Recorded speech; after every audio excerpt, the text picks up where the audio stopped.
Hey YouTube, so this is the other guy coming to you today. So if you've been following me, I did a Frankenstein spring setup for my truck.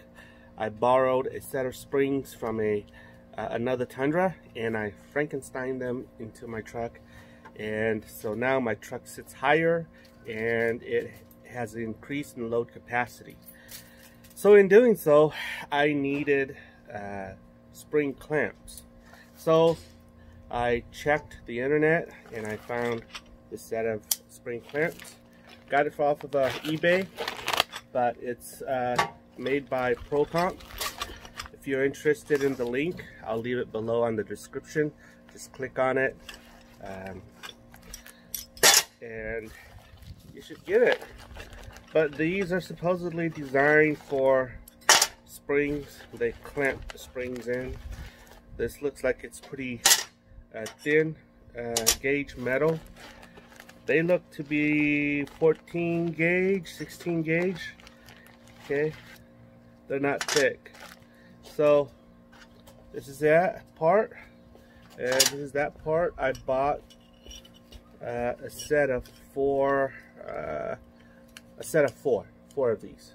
So here's 1, 2, 3, and 4, and these are the top brackets. So it doesn't come with any direction, but it's common sense. So what you do is you insert this in.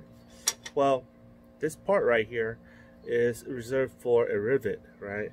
But we don't have a rivet, so we're gonna have to find a way to clamp this in and make it stay. So I have an idea. I'm gonna weld this onto the spring. I realize people will not agree with me on welding anything onto the spring. The reason is because you mess with the heat of the springs. The springs are heat treated.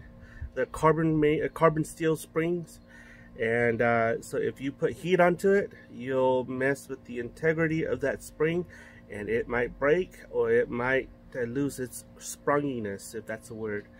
So, but what I'm doing is I'm not welding it into the middle of the spring, toward the middle. I'm welding it at the end. Okay, so it won't mess, to me, okay, that's me, it won't mess with the springiness or the strength of the spring. So that's what I'm going to plan on doing. So anyway, this thing goes into the bottom of the spring. This thing right here goes on top of the spring, sits on top. Okay, so the idea here, okay, is that you're supposed to pinch this off on this side, pinch this off on this side, okay, and it's supposed to stay in like that. Okay, so that's the idea. So let's go and put it in my truck. Okay, that's my son grinding off the spring. He's inside there. Okay, he's grinding off, prepping the spring for me. Okay, so this is how I do it. I don't know if you can see this. Okay, so what you need, what I need is black silicone. This is so that this thing, once it's clipped in, it doesn't rattle and make that rattling noise. Okay, so alright, so you see this right here? This thing comes pre-punched like that. Focus, focus, focus. Okay, so it comes pre-punched like this. So, and this is the reason why is because they have spring rivets that you can rivet onto. You can use the rivet to rivet this onto the spring. I don't have that, so what I'm going to do is I'm going to pound this in to make it flush, like this. See, I pound that in with my heavy-duty hammer. Okay, so once I've done that, what I'm going to do is I'm going to apply silicone onto here, and then I'm going to take it underneath the spring, slap this in, and then I'm going to put this in like that, and then I'm going to use this to bend the ear here backward so it'll lock. That's what I'm going to do. So let's go underneath and let's do it. Sorry for the noise. My son is prepping the spring down there. Okay, so you'll see the view here. The reason why I made this here is it acts like a guide. so that my springs don't shift out of place. That's all it's for. I chose to weld this, and I know a lot of people have given me grief over it, thinking that this will weaken the whole spring catch. But to me, okay, and to me only, it doesn't, because I welded this at the end here. Okay, if you can see here, it's at the very end. It will not weaken the spring out here. So if it weakens, it only weakens this little end right here. That's my logic. But I've gotten some grief from people saying, hey, you welded that, you're gonna, it's a ticking time bomb, you're gonna explode your leaf spring. But to me, it doesn't do that, okay? You can argue however it is. This is my idea only. You don't, if you don't agree with me, don't temper with it. So now, this is what I'm gonna do. I use this to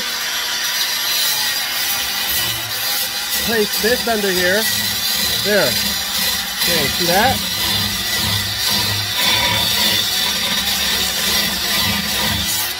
Okay, so I'm going to put this right here. Slap the silicone there. This goes over there. Okay.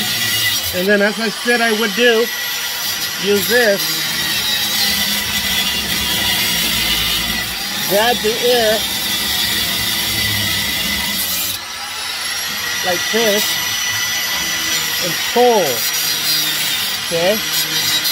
On this side as well.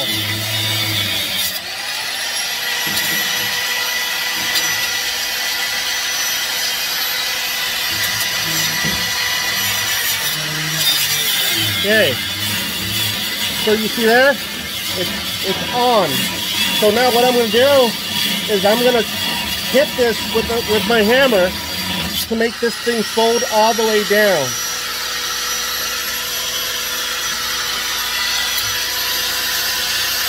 Okay, I'll be right back. Okay, so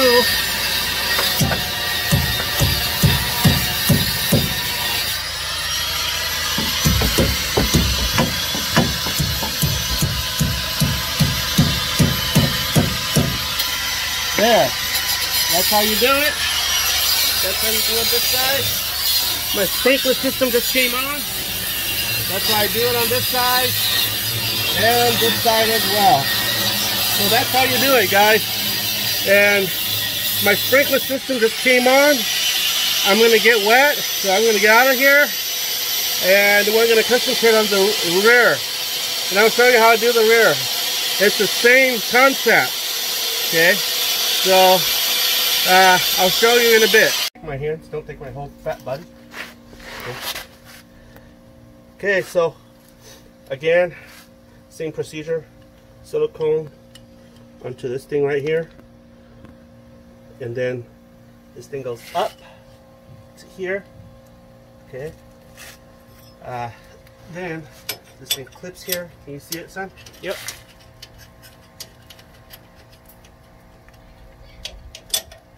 Clips in here, and then my go get my adjustable wrench. The you got it?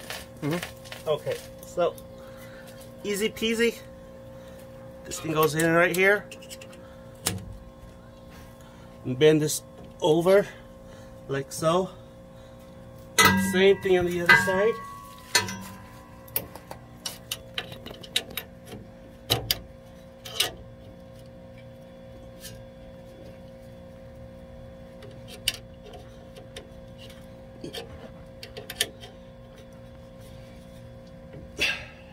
Like that.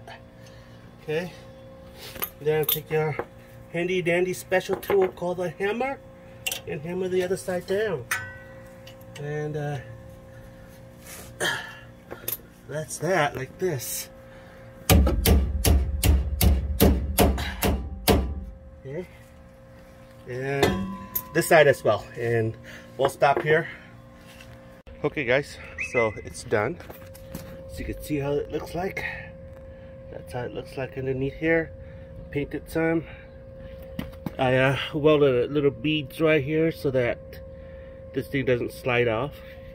It's pretty sturdy here as well. So you can see how it looks like. There, welded a little bit right here. That's a plastic thing that started melting when I started welding here, and it's pretty tight. And so on the other side, let me know what your thoughts are, but I think this should hold. So that's how I installed the ProComp spring clamp. Let me know what your thoughts are, guys.